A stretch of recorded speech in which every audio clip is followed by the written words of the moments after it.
إلهي نسألك بالاسم العظيم وجاه المصطفى فرج علينا والمسلمين يا أرحم الراحمين.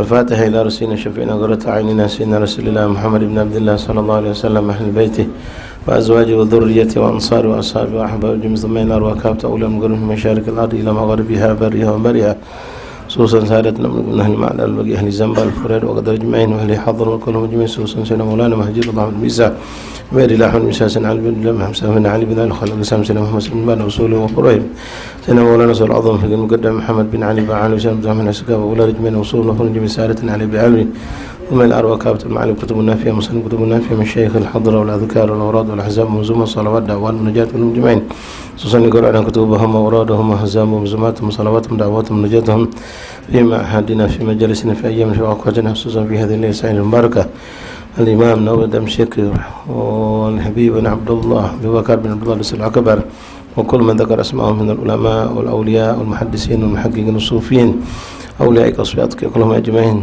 أينما هل أرواحهم ثم إلى أرواح كابت أولا من أهل هذه البلاد أهل بالإمام دار السلام، خصوصا صاحب الهرب بن شريف علي بن حسين شهاب الدين وأبي وأمي وأولادي وذريته ومتقدم في هذه الهرب من العلماء والسؤال المقربين، خصوصا أبي عبد الرحمن زبير الله يدوسل محمد بن شبك المسلم حبيب محسن محمد الكعب وكافة مشايخنا وأساتذتنا علماء صلحنا ثم إلى روح، خصوصا صاحب الحول الأستاذ علي عمر طيب وكافة مشايخنا علماء المقربين، إن الله يتغشاهم برحمة من الجنة، إن الله يدعو علينا بركاته مع أسراره مع أنواره مع علومهم كرامات من الدين الآخرة، ثم إلى أرواح والدينا ووالدكم خاصة وعماتنا وعماتكم أمة المسلمين عامة، ثم إلى خصوصا حجي محمد رملي بن زين العابدين، إن الله يغفر لهم ويرحمهم ويصلهم برحمته وعلى نت الشفاء من كل داء والأمراض والسقم، خصوصا للحبيب أبو بكر بن عبد الله الحبشي الشريفة كلثوم بنت علوي الحداد والولاد أحمد غزالي بن محمد شكري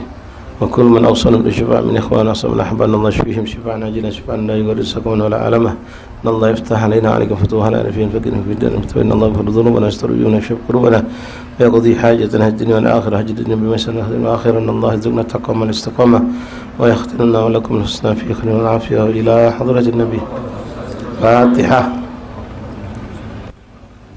بسم الله الرحمن الرحيم، الحمد لله رب العالمين الرحمن الرحيم مالك يوم الدين، إياك نعبد وإياك نستعين اهدنا الصراط المستقيم صراط الذين أنعمت عليهم غير المغضوب عليهم ولا الضالين آمين. بسم الله الرحمن الرحيم، الحمد لله رب العالمين حمدا يوافي نعمه ويكافئ مزيده، يا الله يا ربنا لك الحمد كما ينبغي لجلالك الكريم وعظيم سلطانك، اللهم صل وسلم وبارك وكرم على سيدنا محمد وعلى آل محمد مفتاح باب رحمة الله عدد ما في علم الله، صلاة وسلاما دائمين بدوام من كله وعلى آله وصحبه ومن والاه. اللهم رب اشرح لي صدري ويسر لي أمري واحلل عقدة من لساني يفقهوا قولي، ربي زدنا علما ويقينا وارزقنا فهما، اللهم ارزقنا فهم النبيين وحفظ المرسلين وإلهام كإلهام الملائكة المقربين، سبحانك لا علم لنا إلا ما علمتنا إنك أنت العليم الحكيم، تب علينا يا رب إنك أنت التواب الرحيم، اغفر لنا وارحمنا اغفر لنا وارحمنا اغفر لنا وارحمنا وأنت خير الراحمين فانصرنا على القوم الكافرين، اللهم يا من وفق أهل الخير وأعانهم عليه، اقل اللهم الخير وأعنا عليه ولا حول ولا قوة إلا بالله العظيم، صلى الله على سيدنا محمد نبي الأمي وآله وصحبه وسلم، الحمد لله رب العالمين. معاشر الحبائب، معاشر الإخوان، حاضرين جماعة مجلس تعليم مصلى رياض الجنة Kampung Muara rahimani rahimakumullah. Assalamualaikum warahmatullahi wabarakatuh.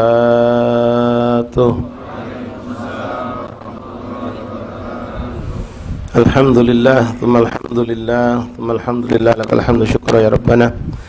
Syukur kepada Allah Subhanahu wa taala di malam yang ke-25 daripada bulan Zulqa'dah, kita dipanjangkan umur sehat wal afiat oleh Allah dan diizinkan oleh Allah dipilih, dikumpulkan dan dimuliakan dengan perkumpulan ini. Didatangkan kita dari bermacam tempat dengan bermacam latar belakang kesibukan. Kita dipilih Allah ikhwan rahimakumullah dengan bermacam keadaan, kondisi, keadaan rumah tangga kita. Ada yang mungkin sulit secara zahir untuk keluar, tapi Allah mengizinkan dia untuk tetap keluar dan dihadirkan di tempat ini. Ada yang memang dengan begitu gampang dia datang, ada yang butuh perjuangan, dan semua ada ganjaran dari Allah Subhanahu wa taala. Inna ajraki biqadri nasibiki wa ta'abaki.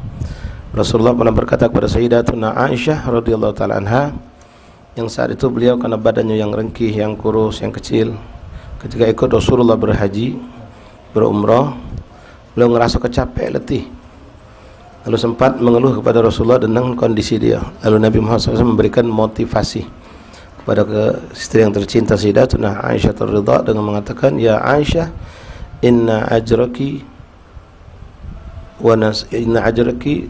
bi qadri nasibiki wa ta'biki.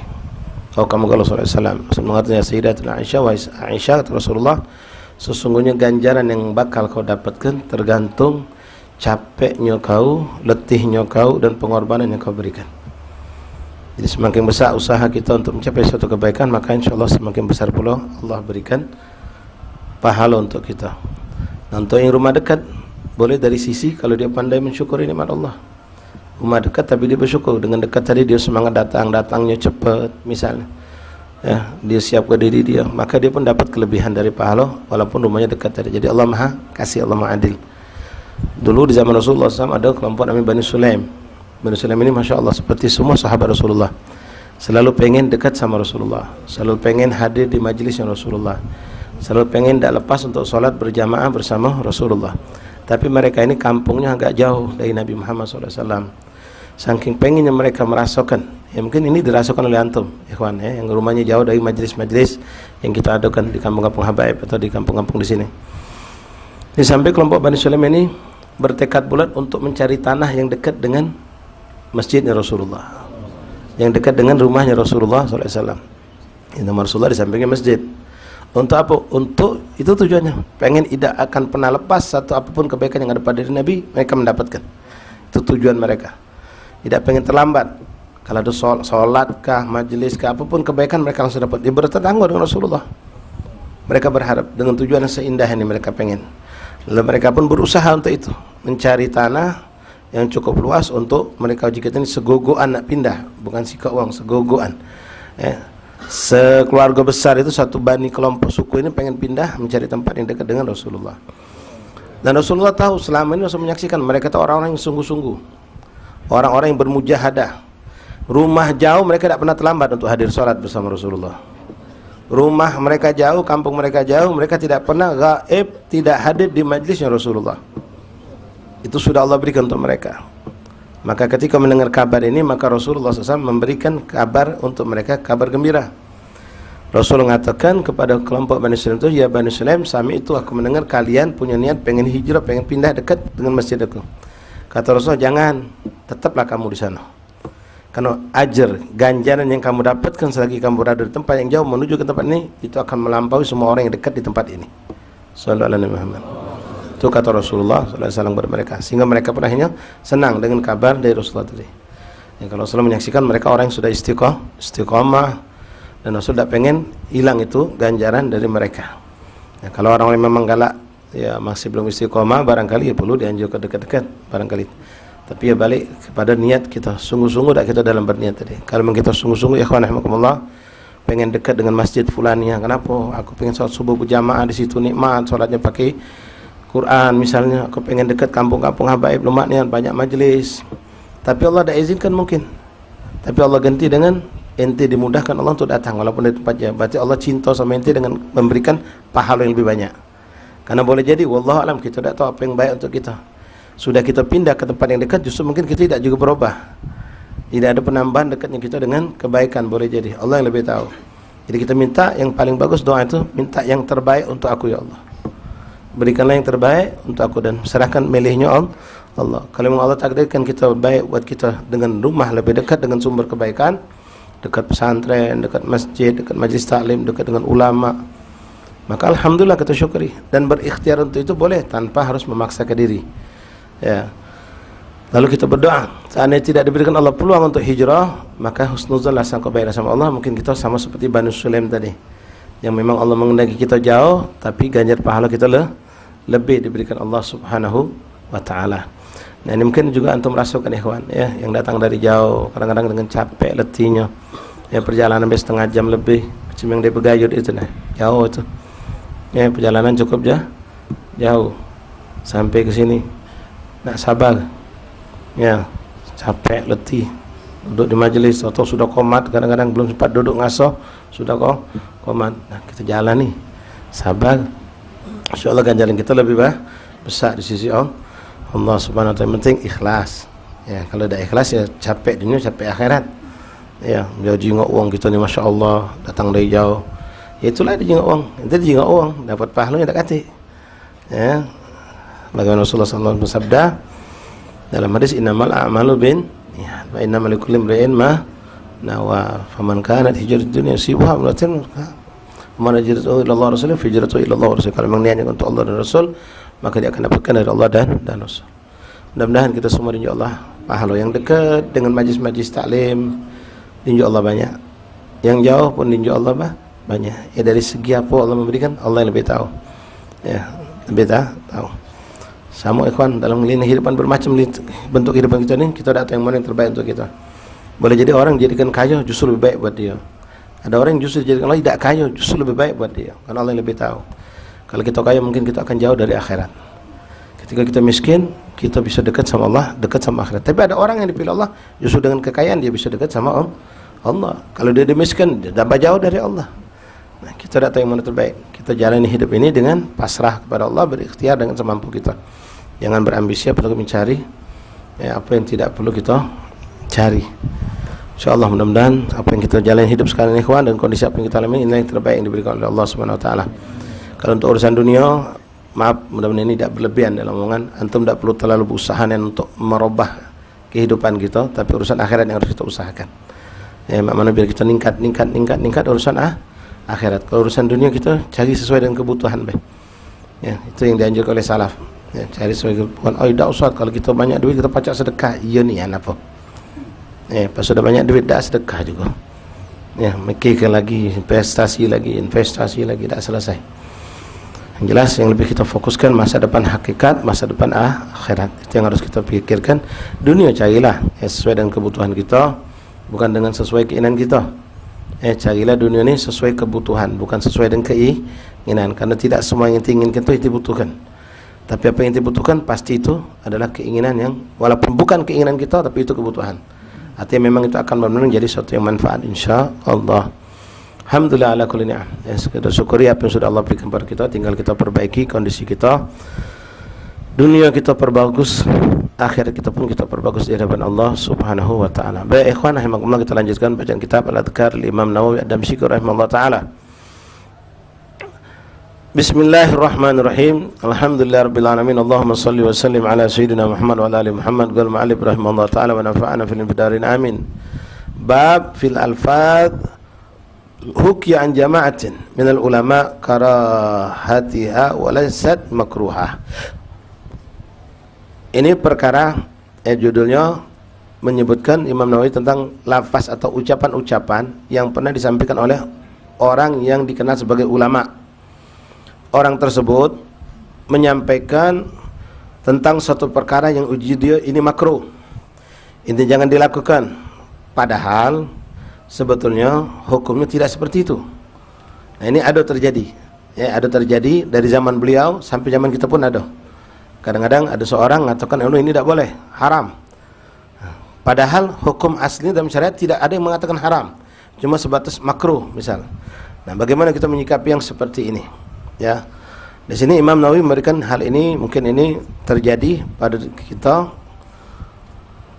Bagaimana menyikapinya? Kenapa? Ini ucapan keluarnya dari lisan seorang yang dikenal sebagai ulama, bukan wong basingan, bukan wong biasa, tapi namanya manusia, namanya ulama. Guru kita hebatlah derajat sampai derajat manapun, mereka bukan nabi, mereka tidak maksum. Boleh jadi ada suatu ucapan atau perbuatan yang mereka salah.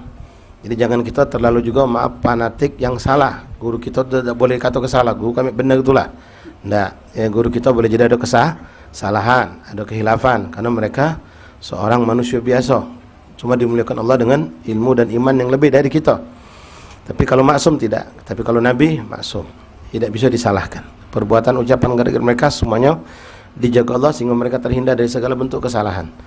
Tapi kalau manusia biasa, termasuk maaf, ya ini bukan cerita kita cuma untuk menceritakan cerita, tapi hak kejadian banyak terjadi juga. Walaupun mereka sahabat Rasulullah, ya, sahabat Rasulullah, tetap mereka sahabat abdulul manusia, paling abdul manusia di alam jagat raya ini setelah Nabi dan Rasul adalah sahabat Nabi Muhammad. Tapi mereka bukan nabi. Ketika kita dengar ada suatu kesalahan yang terjadi dalam ucapan, misalnya Sayyidina Umar pernah berbuat salah atau Imam Ali bin Abi Thalib pernah bersalah, itu satu yang wajar, dan jangan sampai kita langsung menjatuhkan mereka di hadapan kita. Oh, salah juga katanya nabi, apa? Sahabat ini ada salahnya juga katanya. Iya, mereka itu bukan nabi. Tapi jangan gara-gara satu kesalahan itu lalu kita menjatuhkan kedudukan mereka di hadapan kita. Anggap mereka cak biasa cak kita. Tidak boleh. Jangankan sahabat, orang soleh yang kita kenal pun, para ulama, para aulia yang sudah wafat ataupun yang masih hidup sama kita sekarang. Ya, apalagi masih hidup sama kita sekarang, namanya manusia. Ya, orang alim, orang berilmu, dai, ustadz, bahkan yang sudah mencapai kaliber wali sekalipun boleh jadi ada kesalahan karena mereka bukan nabi. Nah, yang penting di sini pertama, kesalahan boleh saja terjadi pada mereka itu. Karena mereka bukan nabi, tidak maksum. Kedua, jangan jadikan satu kesalahan menyebabkan kita langsung mencampakkan mereka. Langsung mereka menganggap seakan mereka dekati apa-apa. La'udzubillah min dzalik. Ini kelemahan kita manusia nih. Orang awam kadang-kadang ini orang Masya Allah dengan segala keindahan, kesempurnaan yang Allah berikan kepada dia, subhanallah. Terus muncul satu kesalahan yang nampak di depan kita atau kedengaran kita, langsung kita, oh, tinyo, cak itu juga. Langsung kita azimnya kedudukan orang ini, solehnya, ibadahnya, ilmunya, langsung kita akan menyamuk ke dia sama kita. Sama baik seakan-akan, la wallah, tidak bisa. Mereka tetap adalah ulama, wali adalah waliullah. Cuma di sini kita biar tahu, jangan kita pertama kita sebagai terhadap guru kita atau terhadap thariqahnya kita, ya. Ketika mendengar ada orang menyebutkan suatu kesalahan pada guru kita, jangan langsung kita naik pitam, langsung ngamuk, langsung marah, bela buto-buto kiu macam itu, mengatakan bela guru kita tidak boleh dikatakan salah. Tidak, guru kita boleh jadi salah, tapi insyaAllah semua orang yang alim, yang soleh itu begitu mereka melakukan kesalahan, mereka langsung kembali, mereka akan diingatkan oleh Allah. Jadi kalau anbiya, rasul itu namanya maksum. Kalau levelan sahabat, aulia, solehin, itu namanya mahfud. Pertama mereka akan dijaga oleh Allah untuk melakukan kesalahan, itu dijaga oleh Allah untuk tidak sampai melakukan kesalahan. Kalaupun mereka melakukan kesalahan, itu adalah basyariahnya mereka, karena mereka bukan nabi, bukan rasul yang maksum. Nah, kita tetap memberi udzur, wajar baik. Kalau memang guru kami terus salah, wajar, dia manusia.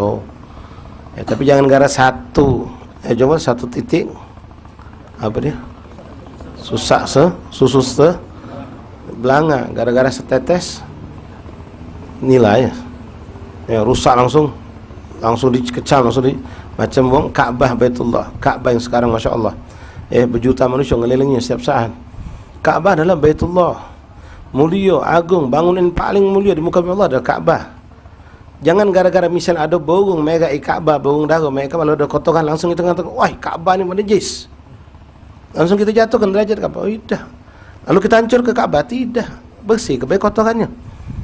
Ka'bah maka tetap adalah Ka'bah, tidak akan pernah turunnya derajat Ka'bah karena adanya kotoran burung daro yang terbang di sekeliling Ka'bah, tidak. Ya, begitu juga kita memandang orang-orang yang soleh. Nah, maka dari situ kita berharap, minta sama Allah kalau baca, ya Allah jangan sampai terjenguk, jangan sampai terdengar ada kekurangan aib pada seorang solehin, seorang ulama, guru kita. Karena itu kita namanya manusia yang lemah, kadang-kadang menjadikan kita agak sedikit berubah sikap ketika kita melihat satu aib yang ada pada guru kita. Pandangan kita, keyakinan kita kadang-kadang tanpa kita sadari agak berkurang.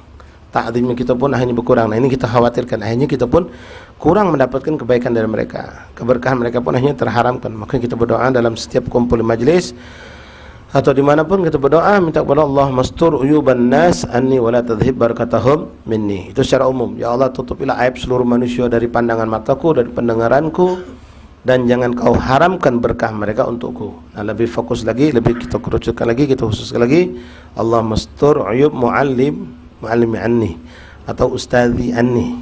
Ya Allah tutuplah keburukan, kekurangan guruku dari pandanganku, dari pendengaranku. Wala tadhhib barakatahum, ini jangan kau haramkan berkahnya mereka untuk aku. Ya, kita kadang-kadang tidak sengaja terjenguk, ya namanya manusia ya kawan. Ya, cepat-cepat kalau terdengar, terjenguk ada satu aib ada pada seorang ustaz, seorang ulama, seorang kiai atau habaib, maka cepat tunduk ke mata kita, istighfar, minta ampun sama Allah. Bahkan ba'dus sholihin ya kawan, mereka tiap hari sedekah walaupun dengan sesuatu yang kecil, dengan niat agar Allah nutupi aib gurunya dari dia. Karena ini akan sangat berbahaya kalau kita sudah punya guru yang kita yakini guru ini menjadi pembimbing kita, atau terbuka aib dia, Nah, ini kadang-kadang membuat kita berubah hati. Ya, sikap dia kadang-kadang berubah. Biasanya dari jauh guru kita langsung kita tegak, takzim. Ya, kalau cerita tentang dia langsung kita semangat dengarnya. Pas sudah terjenguk aib, terdengar aib, kadang-kadang pas beliau datang biasa dulu. Lapa agak tinggal 5 meter baru tegak kita. Perubahan itu hanya ada. Biasanya kalau dengar majlis khusyuk, tak berani nyentuh HP, penuh kelakar, tak berani apa. Ketika sudah hilang mulai, ya, tanpa kita sadari, akhirnya kadang-kadang kita lagi dia ceramah muka HP, mulai berubah nih pada diri kita. Nah, ini kita khawatir jangan sampai terjadi. Ya, na'udzubillah min dzalik. Tapi balik kepada kitab ikhwan rahimakumullah, memang ini terjadi ya pada kalangan ulama. Bismillahirrahmanirrahim. Qala al-mu'allif rahimahullah taala, "Ilam anna hadzal bab ma tad'un lil hajati ilaihi la'alla yaghtarra bi qawli batil wa ya'awil alaih."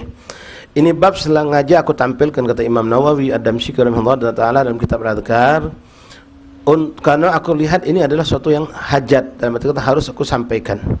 Li'alla yaghtaru, agar orang tidak tertipu dengan ucapan-ucapan yang sebenarnya ucapan itu salah tapi dianggap benar. Kenapa? Karena sumber yang ngomongnya ini wong yang dipandang berilmu atau wong baik, yang dipandang wong ini wong yang Masya Allah.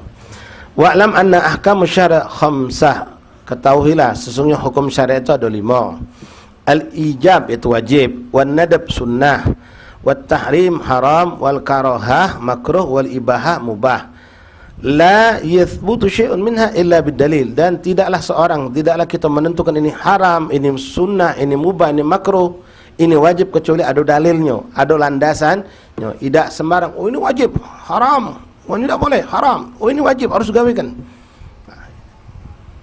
Tidaklah ulama menentukan suatu hukum adalah hukum, entah itu dikatakan haram atau wajib atau sunnah atau makruh atau mubah, kecuali ada dalilnya, ada landasan dalilnya.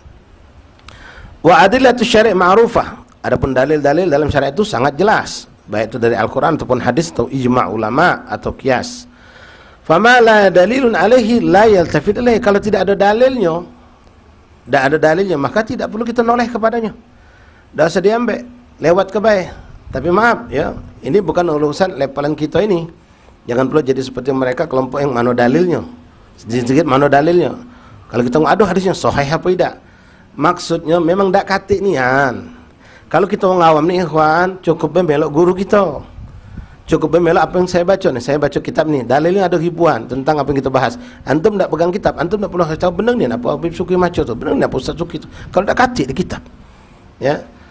Man gallada aliman laqiyallah saliman, dikatakan siapa yang meniru, mengikuti gerak-gerik ucapan, tingkah laku atau perbuatan atau suruhan seorang yang alim, maka jalan ke beh. Kalau kita yakin ini guru kita alim, ngerti, paham, kita kenal siapa gurunya sampai ke pucuk sanadnya jelas. Bukan guru abal-abalan, bukan cuma belajar maaf dari saya Google, bukan. Memang dia belajarnya dapat doa, dapat ijazah, dapat nadharah dari guru, dan guru pun dapat seperti itu sampai kepada Rasulullah.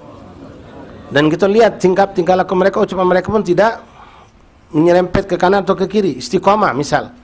Maka sudah apa yang dia ajarkan, apa yang dia bimbing, ikuti. Man gallada alim laqiyallah salim. Siapa yang mengikuti orang alim, tak perlu nanya dalilnya mana Ustaz. Ada tak kamu pernah nanya sama saya? Pernah nanya sama Ustaz lain? Tak pernah. Kita tahu yakin kalau guru kita ada landasnya. Ustaz itu macam di kitab, ada landasannya. Ustaz dapat dari gurunya, disebutkannya. Ya, akhbarani ajazani, telah mengijazan kepada kami guru kami fulan, telah menyampaikan kepada guru kami fulan, kami dengar dari guru kami dengar dari gurunya, terus nyambung dari dengar ke dengar sampai pendengar yang paling didengar itu Rasulullah SAW. Nah, yang macam itu kita tidak perlu nanya dalil, ya. Man gallada alim laqiyallah salim, siapa yang mengikuti orang alim maka dia akan selamat berjumpa dengan Allah. Ngapa dia bertanggung jawab di hadapan Allah nanti? Ya Allah, dapat mana dalilnya kau ngamal kita? Nah, tidak. Macam ni contoh ni, kadang-kadang memang ada hal-hal yang agak-agak aneh, ya. Macam kalau malam nisfu Sya'ban, ada sebagian ulama kita ngamalkannya, ya. Kalau kami tahu dan memang ada dalilnya, tapi kami belum ngamal kalau kulihal, ya, mengenai mandi di sungai.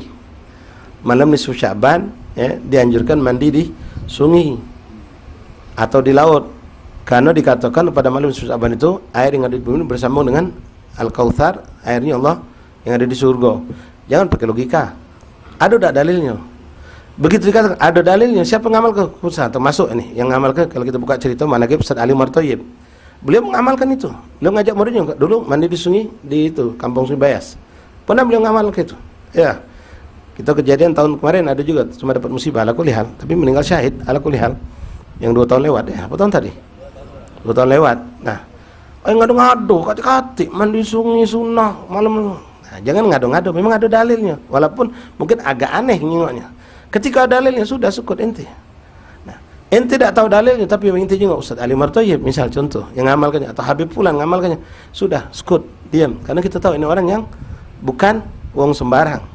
Tidak usah bertanya dalilnya mana Ustaz. Tak perlu tanya nanti. Bahkan nanya seperti itu justru menjadi su'ul adab. Su'ul adab kita sama mereka. Tapi kalau yang aneh yang tidak tahu sumbernya, apalagi maaf cuma dapat dari YouTube, ya, dari tulisan-tulisan yang tidak jelas sumbernya, hati-hati. Contoh juga macam malam nisfu Sya'ban, ada solat sunnah malam nisfu Sya'ban. Nah ini tidak kata dalilnya. Tidak ada dalilnya. Ulama sudah jelaskan itu termasuk bid'ah yang tidak dibenarkan. Nah jangan nanti solat dengan niat usolih sunatan nisfu Sya'ban, tidak kata dalilnya. Nah itu yang dikatakan tidak boleh. Nah sekarang seperti inilah. Tapi Ustadz itu ngatokan nado. Nah ini yang sedang dibahas beliau. Ustadz itu ngatokan nado. Nah, sekarang mana sikap kita? Kita mbek pendapat salaf. Ustadz itu hidup sama kita sekarang. Mana pendapat salaf.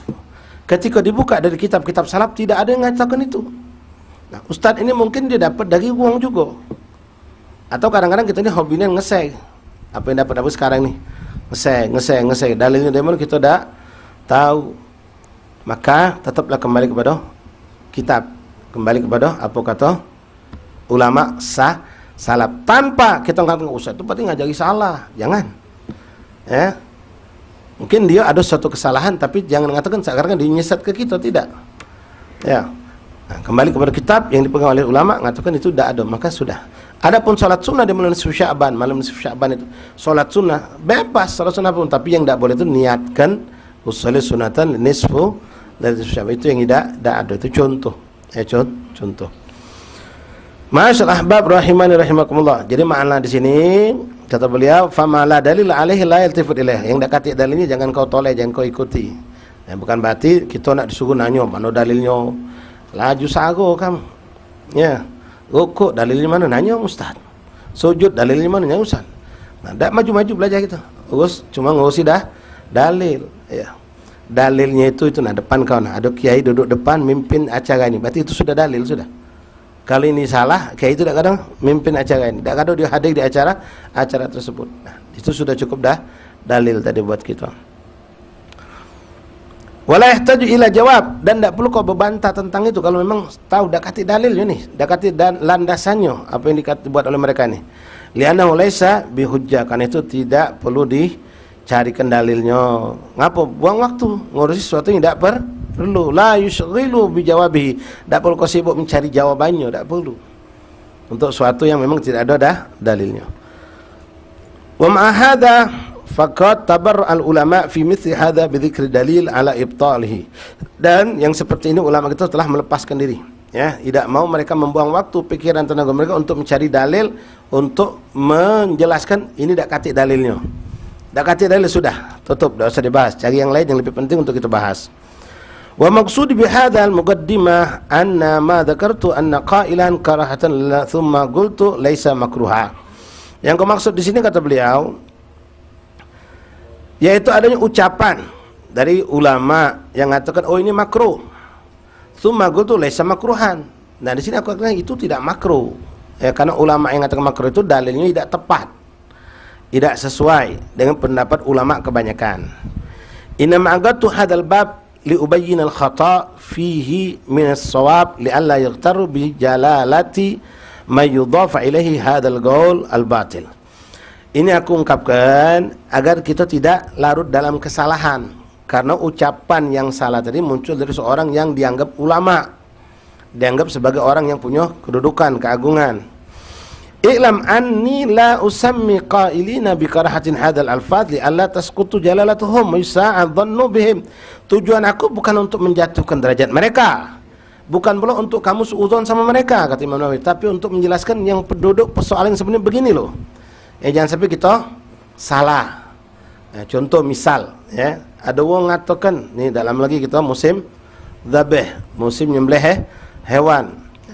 Ada orang yang dia mungkin sudah duluan ngetop, duluan dikenal, viral, tapi ilmunya belum naik. Ilmunya masih di dasar. Cuma dia subhanallah. Maafkan banyak nih di Palembang, di mana-mana. Orang yang ilmu agamanya nol, tapi sudah dianggap sebagai ustadz. Bahkan ketika ada kumpul ulama, melo hadir dia. Maco kita pun ini tidak bisa. Tak ngerti hukum apa, cuma dia punya kelebihan dalam satu hal. Mungkin dia punya kelebihan.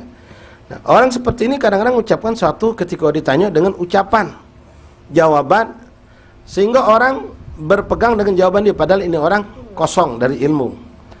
Misal seperti, atau dia belum mencapai sampai batasan yang dia belum capai itu. Contoh misal, kita selama ini tahunya ikhwan, kalau nyembelih kauban atau nyembelih sembelihan biasa baik, kalau lupa baca bismillah, apa jadinya? Sah tak? Hah? Mana dalil ngomong sah? Yang ngomong tak sah mana dalilnya? Nah, kita orang awam tahunya tidak sah. Kalau nyembelih tidak baca bismillah, tidak sah aja kita. Kalau kita cuma baca di Quran beda dalil, sementara hadis Nabi kita tidak buka, lalu sampailah di forum. Ya, kalau nyembelih tidak baca bismillah, haram sembelihannya. Tak beda dengan bangkai. Yang nyampaikan misalnya saya, yang itu Ustaz Suki maco kitab. Padahal anak baru nyampe sepapat kitab, belum sampai akhir kitab. Ternyata di tengah dia jelaskan tidak haram menurut pandangan mazhab Syafi'i. Yang penting nyembelihnya muslim, tak ngadep kiblat, tak sah sembelihannya. Bangkai itu sapi sebesar idak kata bangkai misal. Nah kenapa? Kebetulan nyampe tadi wong yang dianggap ustadz di kampung itu. Ini perlu diluruskan. Kenapa? Salah yang dia sampaikan itu. Agar tidak sampai kesalahan ini berlarut dijelaskan. Nah, di sini beliau contohkan oleh Imam Nawawi. Jadi tujuan aku bukan nak menjatuhkan ustadz itu, ulama itu, atau membuat kita suuzon, tidak. Cuma kalau ini tidak disampaikan, nanti kamu menganggap seperti itulah hukum sebenarnya. Padahal hukum itu tidaklah seperti itu. Min aqwalil batilah nugilat ahum, yaitu dari ucapan-ucapan dari orang-orang yang dianggap orang yang terpandang, dianggap sebagai ulama, padahal ucapan mereka itu salah. Sawan as-sahhat anhum am lam tasih, boleh jadi memang itu dinisbahkan kepada dia dan dia pernah nyampaikan, atau orang cuma nisbahkan, kata Habib tuh malam itu di Muarro, padahal kita tidak pernah ngomongkan, dinisbahkannya ke kita. Nah, sekarang jadi masalah ungkapan ini salah, perlu diluruskan. Kalau memang bersumber dari Ustadz Fulan, Kiai Fulan tadi yang salah, perlu diluruskan, tapi ada cara. Ya, bukan pojok mimbar menjatuhkan. Ya, apalagi sampai nyebut nama atau isyarat, tidak. Fa inna sahat lam taqdah min jalalatihim kama araf. Wa qad udhifu ba'daha li gharadis sahih bi yakuna maqalahu muhtamalan fayanzuru ghairi fihi. فلعل نظره بخالف نظري فيعتضده نظره بقول هذا الإمام السابق إلى هذا الحكم وبالله توفيق. Nah, di sini beliau contohkan, famin dzalika ma hakahu Imam Abu Ja'far An-Nahas. Terkenal ini. Ya, Imam Abu Ja'far An-Nahas ini terkenal sebagai ulama. Di kitabnya, dalam kitabnya beliau menyebutkan fi kitabihi syarah Asmaullah Ta'ala, menjelaskan tentang syarah daripada Asmaul Husna. An ba'dul ulama annahu karaha, beliau mengatakan, al-Imam Ja'far Abu Ja'far An-Nuhas ini mengatakan, dari sebagian ulama mengatakan makruh kalau kita ngomong tasaddaqallah alaika, qala li'anna al-mutasaddiq yarju thawab. Tak boleh kalau kita ngomong Allah sudah sedekah sama ente, maksud sedekah itu ngenjuk, ngenjuk. Nah, ungkapan ini tak boleh kata beliau, makruh. Kenapa? Uang sedekah tu ngarep ganjaran, ngarep pahala. Allah tak ngarep pahala, jadi tak boleh. Nah, dalilnya itu yang dipakai. Tapi ya mungkin Al-Imam Abu Ja'far Nahas ini, beliau mungkin boleh, jadi namanya manusia. Hadis yang menjelaskan tentang perkara itu boleh, beliau belum sempat maco, beliau belum sempat mendapatkannya. Qultu hadza hukum khata' sharih wa jahlul ghabi. Maka Imam mengatakan ini pendapat salah, jelas-jelas salah, dan dalil yang dipakai pun salah, tidak tepat kata beliau. Wastidlal asyadul fasadan, dan dalil itu sangat dipaksakan dan tidak tepat. Karena beliau menyebutkan ada hadis Nabi yang jelas-jelas mengatakan dengan ungkapan Allah itu sedekah. Wa qad thabata fi sahih Muslim an Rasulullah sallallahu alaihi wasallam, dari hadis yang sahih dikeluarkan oleh Imam Muslim, bahwasanya Rasulullah SAW pernah mengatakan tentang perkara mengqasar salat. Mengqasar salat, kita musafir, ya pelajari ikhwan, bekal utama seorang musafir itu adalah mempelajari hukum-hukum yang berhubungan dengan safar. Bukan cuma bekal anak sudah nge-booking hotel di Lampung, anak sudah nge-booking mobil untuk dirental, duit lado, ATM ado. Bukan itu ya urusan duniawi. Tapi yang penting urusan hukum. Bagaimana mengqasar salat, syaratnya apa, menjamak tu apa syaratnya. Jangan asal tahu kalau kita musafir boleh tak puasa, ada syaratnya. Boleh tak solat Jumat, memang boleh, tapi tahu tak syaratnya apa. Boleh mengqasar, boleh menjamak, benar, tapi tahu tak, pelajari belum caranya mak mana. Harus dipelajari. Jangan cuma tahu kulit harinya boleh, tapi caranya, syaratnya, rukunnya apa tak tahu. Nah, ini bekal yang wajib kita pelajari ikhwan sebelum kita melaksanakan suatu perjalanan. Nah, di sini beliau menggambarkan satu hadis Rasulullah SAW yang mengatakan masuk kalimat Allah sedekah itu ado. Sementara tadi imam tadi mengatakan dalam kitabnya tidak boleh kita mengatakan Allah sedekah sama kau. Mana sedekah itu menunjuk dari wong yang punya kepada wong tidak punya. Allah yang maha pemberi, Allah yang maha kaya memberi kepada hambanya. Tidak boleh. Kenapa? Alasannya kalau sedekah itu mengharapkan ganjaran pahala, dan itu tidak berlaku pada Allah. Allah tidak pernah mengharapkan itu. Jadi tidak boleh, katanya makruh. Ala kulal bukan haram. Dijawab oleh Imam Nawawi, tidak, itu tidak hal yang makruh, itu suatu yang dibolehkan dengan dalilnya dalam hadis Nabi Muhammad SAW tentang masalah solat qasar. Rasulullah mengatakan sadaqatun tasaddaqallahu biha alaikum faqbalu sadaqatahu. Sedekah yang Allah bersedekah untuk kalian, maka ambil itu, kata Nabi. Jangan kamu tolak, jangan kamu tidak pedulikan. Kadang-kadang kita ini ngerasa, inilah kalau tidak punya ilmu ikhwan, ya. Ketika ada dalil, ada ilmu, hawa nafsu kita singkirkan. Kadang-kadang ada wong, kita solat jamak qasar, tak usah tak qasar, kita masih gagal, kita ni masih kuat. Qasar tu kalau tidak kuat lagi, yuk kita kan musafir. Walaupun dia ngukur dengan ilmu dia, bukan dengan ilmu yang datang dari Rasulullah. Nah, ini terjadi zaman Rasulullah, sahabat seperti itu. Mereka ngerasa kami masih gagal, kenapa harus diqasar? Sementara Nabi menjalankan qasar. Maka Nabi menegaskan, shadaqatun tasaddaqallah biha alaikum, sedekah. Nah, kalimat sedekah ini dipakai. Tasaddaqallah, yang Allah bersedekah untuk kalian, memberikan ini kepada kalian, apa? Diskon. Adanya bonus. Salat yang 4 potong 2 jadilah. Apa katanya? Faqbalu sadaqatuh, maka terimalah sedekah dari Allah ini. Jangan kita ngerasa sombong. Tidak usah jamak, tidak usah qasar, kita ini masih gagal, kita masih seger galau. Tunjukkan kita ini gagal sama Allah. Allah yang nyuruh ente. Itulah, jangan pakai hawa nafsu gitu, jangan pakai akal.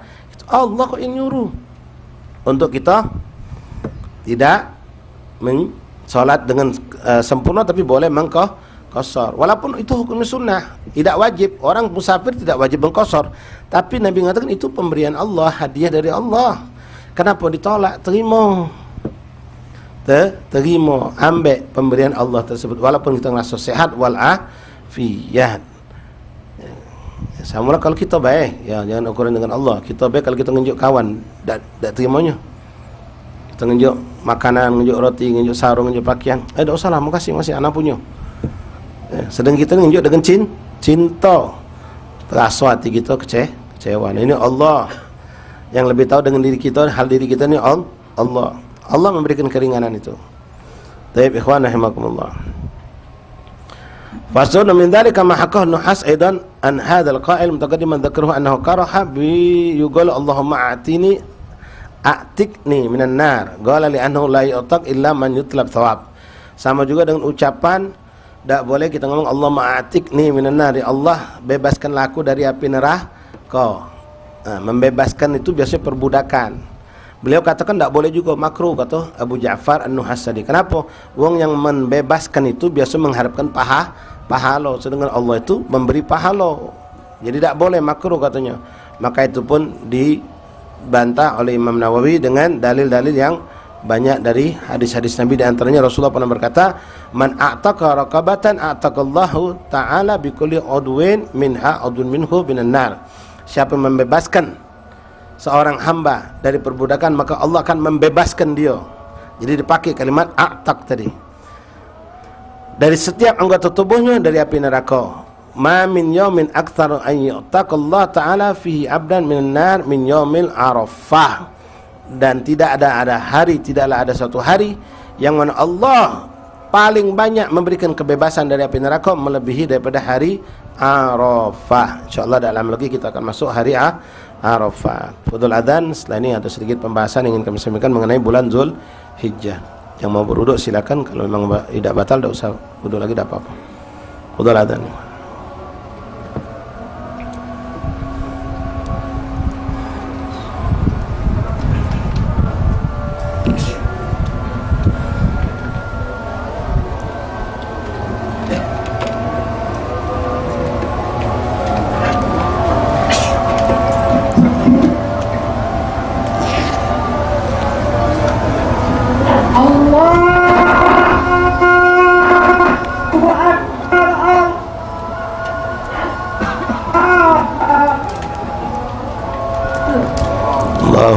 Allahu Akbar.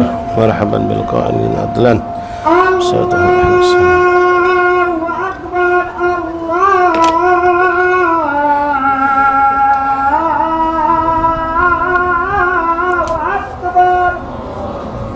Allahu Akbar. Allahu Akbar. Allahu Akbar. Asyhadu an la ilaha illallah. أشهد أن لا إله إلا الله. أشهد أن لا إله إلا الله. أشهد أن لا إله إلا الله. أشهد أن محمدا رسول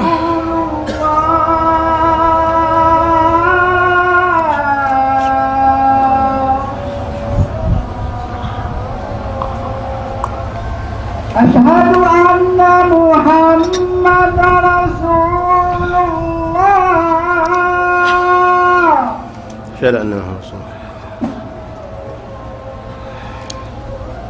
حي على الصلاة. يا الله.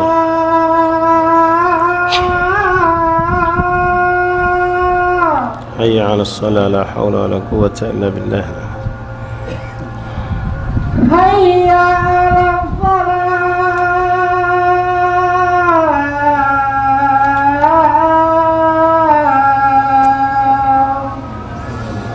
لا حول ولا قوة إلا بالله. يا الله. حي على الفلاح.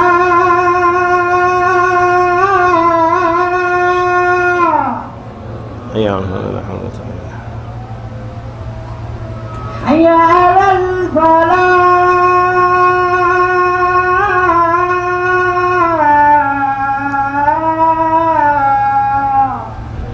حي على الفلاح. لا حول ولا قوة إلا بالله. Allahu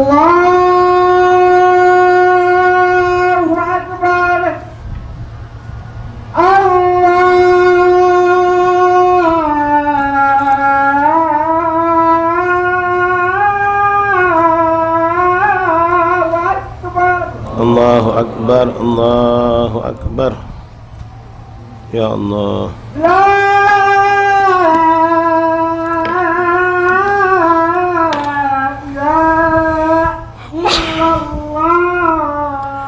لا إله إلا الله محمد رسول الله صلى الله عليه وآله وصحبه وسلم تسليما. اللهم صل وسلم على سيدنا محمد اللهم رب العزة التامة والصلاة القائمة آت سيدنا محمد صلى الله عليه وسلم الفضيلة والشرف والدرجة العالية الرفيعة وبعثه مقاما محمودا الذي وأتى يا رحم الراحمين. رب اغفر لي ولوالدي رب اغفر لي ولوالدي رب اغفر لي ولوالدي رب اغفر لي ولوالدي رب اغفر لي ولوالدي يرحمهما كما ربياني صغيرا. اللهم نسألك العفو والعافية والمعافاة الدائمة في الدين والآخرة وصلى الله عليه وسلم. الحمد لله رب العالمين. Masyaallah ahbab rahimakumullah, sebelum menyampaikan tentang pembahasan Zulhijjah, kami menyampaikan insyaallah untuk jadwal majelis 2 mingguan di rumah Habib Ma'alim Nang malam Jumat malam Sabtu ini insyaallah akan kita adakan kembali majelis 2 mingguan di rumah Habib Ma'alim Nang Habib Ali bin Ahmad Basin ba'dal maghrib sampai isya, lanjut badal isya di MTRI insyaallah taala. Lalu malam Senin ini insyaallah di Masjid Al-Muhajirin di OP. Bagi antum yang ada waktu mau gabung fadhal ba'dal maghrib juga. Kemudian hari Ahad khol Ustaz Ali Umar Thayyib dan juga berbarengan ada khol Syekh Saman di Musola Sukalillah di seberang Ulu. Syekh Saman hallnya mulai jam 7 pagi. Mungkin kalau antum nak hadir dua-duanya bisa dapat insyaallah taala. Adapun acara hall Ustaz Ali Umar Thayyib ini ada rangkaiannya. Sabtu petang ada ziarah ke makam beliau di Kandang Kawat, langsung kumpul di Kandang Kawat. Kemudian ba'dal maghrib ada khotaman sampai selesai isya, ada pun khotaman dan mungkin ada maulid juga, pembaca maulid kadang-kadang malam itu diadakan di tempat acara hall itulah. Mudah-mudahan kita bisa menghadirinya insyaallah taala. Tapi akhwan rahimakumullah, bulan Dzulqa'dah ya, tinggal beberapa hari lagi. Insyaallah mudah-mudahan Allah panjang umur kita, sehat walafiat, diberikan dengan taufik dan hidayah dari Allah, inayah dari Allah, kita bisa menyambut hari-hari yang penuh berkah. Ini mungkin tidak banyak orang memperhatikannya, walaupun banyak asati sudah menyampaikannya dan kami ikut menyampaikan, mengingatkan tentang hari-hari yang penuh berkah. Dalam Islam ini banyak ikhwan. Kalau kita perhatian dengan tanggalan Islam, insyaallah kita akan dapat banyak keberuntungan. Termasuklah hari yang sangat berkah, sangat mulia di sisi Allah Subhanahu wa taala, yaitu tanggal 1 sampai 10 Zulhijjah. Asyra awail min syahrul Zulhijjah adalah hari-hari yang penuh keberkahan, bernilai tinggi di sisi Allah Subhanahu wa taala untuk semua amal ibadah yang kita lakukan. Jangan sampai kita lewatkan ikhwan. Tak mampu full 10 hari itu memperbanyak ibadah, maka pilihlah beberapa hari untuk jangan sampai lepas dari kita. Bulan Zulhijjah Asyurul Hurum, bulan yang begitu banyak hal-hal yang besar di dalamnya ya. Ada hari lebaran, ada ibadah haji, ada ibadah kurban, ada ayyamut tasyrik ya, macam-macam. Ada hari Arafah, ada hari Tarwiyah. Terkumpul banyak kemuliaan di bulan Zulhijjah ya, atau bulan terakhir dalam hitungan Hijriah, bulan terakhir ya, bulan ke-12 Zulhijjah. Jangan kita tidak tahu tahunnya Desember ya, awal bulan dalam Hijriah apa? Muharram ya, jangan sampai tidak tahu. Tayyib ikhwan rahimakumullah, dalam beberapa hadis Rasulullah SAW mengatakan mimma min ayyam ahabbul a'mal ilallah min ayyamil ashr. Tidak ada hari-hari yang lebih dicintai Allah, amal perbuatan, amal soleh yang kita lakukan melebihi daripada hari yang 10. Ulama sepakat menyatakan, dan memang dalam hadis bahkan Nabi lebih sharih mengatakan Asyra Dzulhijjah. Yang dimaksud malam yang 10 atau hari yang 10 adalah hari tanggal 1 sampai 10 Zulhijjah. Yang mana insyaallah kalau kata halangan, kemungkinan kalau memang bulan ini 30 Zulqa'dah, berarti hari Selasa. Kita mulai tanggal 1 Zulhijjah. Tapi kalau 29 berarti hari Senin sudah masuk 1 Zulhijjah. Kalau Senin 1 Zulhijjah berarti tanggal 28 hari Lebu kita lebaran. Ya, kalau hari Selasa 1 Zulhijjah berarti lebarannya hari Kamis, hari Arafahnya hari Rabu. Nanti kita tinggal nunggu baik apa kata pemerintah, kita melok ibadah. Ya. Masyaallah rahimakumullah. Rasulullah mengatakan tidak ada hari-hari yang melebihi dicintai oleh Allah dari amal soleh melebihi daripada hari yang 10. 1 sampai 10 Zulhijjah. Sampai sahabat Rasulullah SAW bertanya, walau min jihad fisabilillah ya Rasulullah, walaupun saat ini jihad, orang terjun jihad di jalan Allah, berperang membela agama Allah, tapi tidak di hari 1 sampai 10, tidak akan lebih dicintai Allah dibandingkan amal yang katakanlah bukan jihad tapi dilakukan di 1 sampai 10. Dengan tegas Nabi mengatakan walau jihadun fisabilillah, walaupun jihad sekalipun, illa kecuali kata Nabi ya, illa rajulan kharaja binafsihi wa malihi wa lam yarja minhu syai'. Kecuali kalau ada orang yang dia terjun untuk berjihad di jalan Allah, dia bawa jiwa raganya dan semua modal perang dari koceknya sendiri, baju perang, bekal, kuda, pedang, tameng, semua milik pribadinya. Walam yarja minhu syai', lalu dia gugur di jalan Allah, dak pulang dia kembali ke jalan Allah, wafat syahid fisabilillah, hartanya hilang, dirinya pun nyawanya lepas, gugur sebagai syuhada. Kecuali yang seperti itu yang bisa menyamai cintanya Allah kepada orang yang beramal soleh di tanggal 1 sampai 10 Zulhijjah. Jadi ini luar biasa ikhwan. Lalu Rasulullah SAW mengatakan inna siyam yaum fiha ta'dilu yaum saum sana. Sesungguhnya berpuasa sunnah di hari-hari itu 1 sampai 9. 10 Zulhijjah lebaran tak boleh puasa. 1 hari itu sama dengan pahala puasa setahun. Sallu ala Nabi. Sama dengan puasa setahun. Wa yudha'u li kulli amal yudha'u ila 700 dha'af. Bahkan Nabi mengatakan, dan setiap amal yang kita lakukan di hari-hari itu berlipat ganda sampai 700 kali lipat. Sallu ala Nabi. Ini hadiah dari Allah untuk umat Rasulullah. Siapa mereka umat Rasulullah? Ya kita ini. Maka ambil bagian ini ikhwan. Lalu dalam hadis lain disebutkan fa'aksir fihinna, perbanyak di hari-hari itu minat tasbih, tahmid, takbir, tahlil, takbir. Perbanyaklah di tanggal 1 sampai 10 Zulhijjah. Ini terlepas yang nak korban atau tidak nak korban, terlepas melihat hewan korban atau tidak melihat hewan korban, perbanyak baca tasbih, tahmid, tahlil, takbir. Subhanallah, alhamdulillah, la ilaha illallah, dan Allahu akbar. Ini 4 boleh dipisah atau boleh antum gabung jadi satu amalan yang kita kenal dengan bagiatus sholihah. Subhanallah, alhamdulillah, wa la ilaha illallah, wallahu akbar. Ini masuk sudah 4-4-nya. Kalau antum mau pisah silakan. Nah, sekarang kita nanti tunggukan tanggal ini, kawan. Macam ada pengumuman bakal ada bonus di Alfamart 50% mulai tanggal 1 Juli. Oh lah, nyiapkan duit kamu dari sekarang. Ya, lah nyiapkan duit nak ngeborong. Nah, ini hadiah lebih, wallah, lebih dari itu. Lebih dari apa yang ditawarkan oleh manusia, tawaran dari Allah. Siapkan ikhwan. Bikin jadwal. Apa nak kutambahkan amal soleh di hari kenapa? Hari-hari itu Allah melipat gandakan sampai 700 kali lipat. Puasa jangan sampai tidak embek ikhwan. Ana tidak nyuruh antum harus puasa 1 sampai 9. Ya, sanggup embek 3 hari, sanggup 5 hari, sanggup 9 hari. Minimal jangan lepas hari Tarwiyah sama hari Arafah. Karena kalau hari Arafah ada tambahan, yukaffirudz dzunub, di samping pahala setahun, dia ngampuni dosa 2 tahun, tahun yang lewat dan tahun yang akan datang. Jadi jangan sampai tidak puasa hari Arafah.